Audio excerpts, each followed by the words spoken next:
The bank offers us many services. And like Mr. Frank Adams, most of us use the bank. The bank is a good place to keep money. And here is Mr. Adams filling out a deposit slip. He lists cash and checks separately. The total, $62.53, is the amount he is going to deposit in his savings account. He takes the cash, the check, the deposit slip, and his bank book to the teller at the savings window. The teller places the bank book in an adding recording machine. Into the bank book, she punches the amount of his deposit and the new balance, which is the total amount that Mr. Adams now has in his savings account. There's the amount of the deposit, $62.53. The pages of the bank book show the record of Mr. Adams' savings account. 8 years ago, one March, he made his first deposit of $50. As he made regular deposits from his earnings, his balance grew. But his balance actually became greater than the sum of all his deposits. For at the end of each 6 months interest period, the bank added interest to his balance, which therefore kept on growing.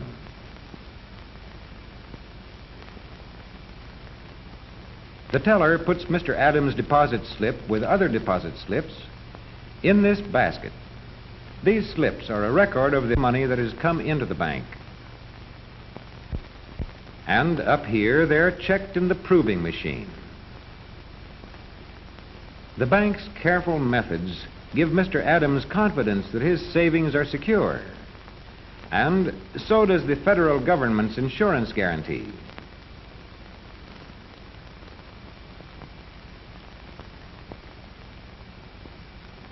Some of the money of the depositors is kept behind the great door of this vault.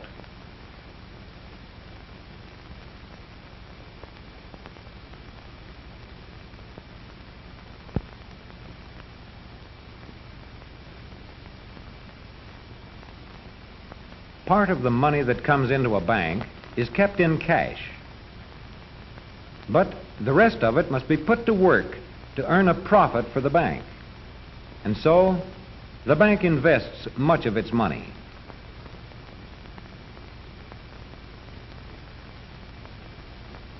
According to law, these investments must be safe investments, such as government bonds, municipal bonds, and mortgages. The bank also invests its customers' money in personal and business loans to reliable people. Here is Mr. Adams with the president of the Elmville National Bank. They're discussing a loan. You've saved over $4,000. That's right, Mr. Smith. I've saved 80% of the capital I'll need to start my hardware business. I see. And now you would like to borrow an additional $1,000 from us. That's right. In your letter here, you explain why you feel this town needs another hardware store. Tell me, Mr. Adams, how much experience have you had in the hardware business? I worked as a salesman for 3 years with the Lewis Wholesale Hardware in Johnstown. And I have managed the appliance department in the King Hardware Store here in Elmville for the past 8 years. That should certainly be enough. And you've been promised a location on Washington Street. Yes, I have, Mr. Smith. Good place for a hardware store. Well, I think we can make you this loan. Oh, that's fine. Will the bank need security? No, I don't think so. As you say, you're putting up 80% of the capital from your own savings. Besides, you've lived in this town and banked with us for quite a while. You have a good reputation. We know you're reliable. I'm glad you think so. Here's the note, and this is where you sign. You'd better read it over carefully first. Let's see. For value received, I promise to pay to the Elmville National Bank $1,000 in monthly installments of $50, beginning 1 month from the date of this note. This seems okay. Fine. And since you're paying the loan back on a monthly basis, we will calculate the interest on a monthly basis, too. The tables in this book will give us the exact figure. Now, let's see. 20 months at our usual rate It comes to just $20.43. Now, we will subtract the interest from the principal and give you a check for the balance. That sounds all right. How much will it come to? It comes to exactly $979.57. That's fair enough. Miss Jenkins, will you please make out a check to Mr. Frank Adams for $979.57? Right away, Mr. Smith. Thanks. Now, how about opening a checking account for your new business? Yes. I'd like to do that right away so I can start paying for my furnishings and my merchandise by check. I'll start my checking account. Mr. Adams finds his new checking account very useful. To pay for the $150 worth of merchandise which he has ordered, he is going to draw a check on his bank.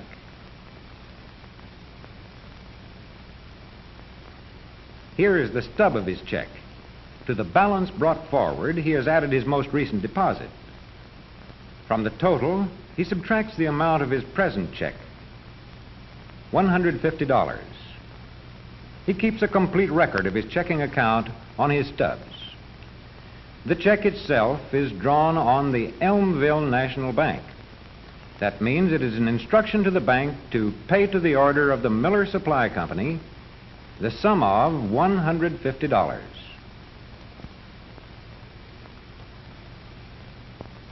Mr. Adams writes the amount in words so there can be no mistake.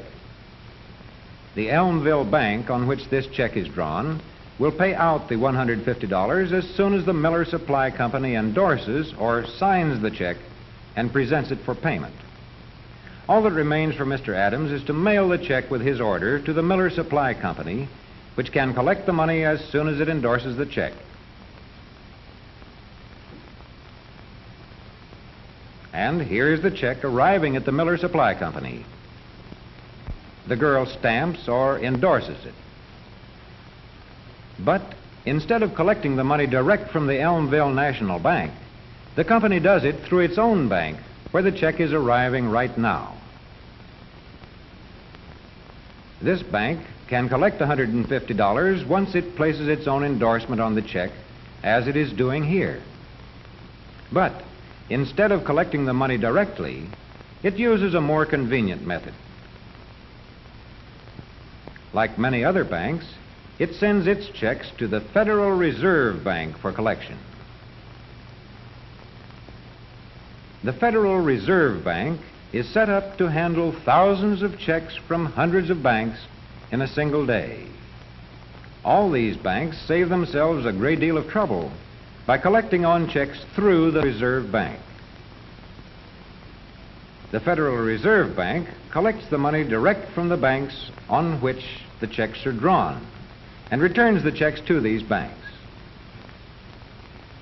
And so, Mr. Adams' check reaches the Elmville National Bank, where it is canceled to show that $150 has been paid out of Mr. Adams' account. As proof, the canceled check will be sent to him along with his monthly statement. And here Mr. Adams is serving a customer in his hardware store. He is building up a prosperous business with the help of his bank loan and the money he has saved over the years in his savings account.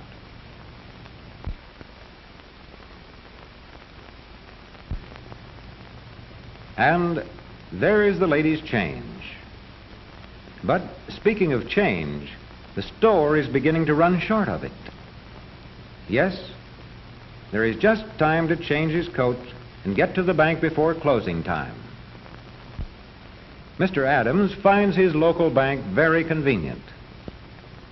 Not only because it can always give him all the small needs, but also because of its other services, such as his savings account, the loan which it gave him, and the checking account which makes it possible for him to pay for his orders by check. At the teller's window, he is getting his small change, conveniently wrapped in paper and labeled nickels, dimes, quarters, and $50. Mr. Adams is a good customer of the bank. In return, the bank provides many services for him and for everyone who uses the bank.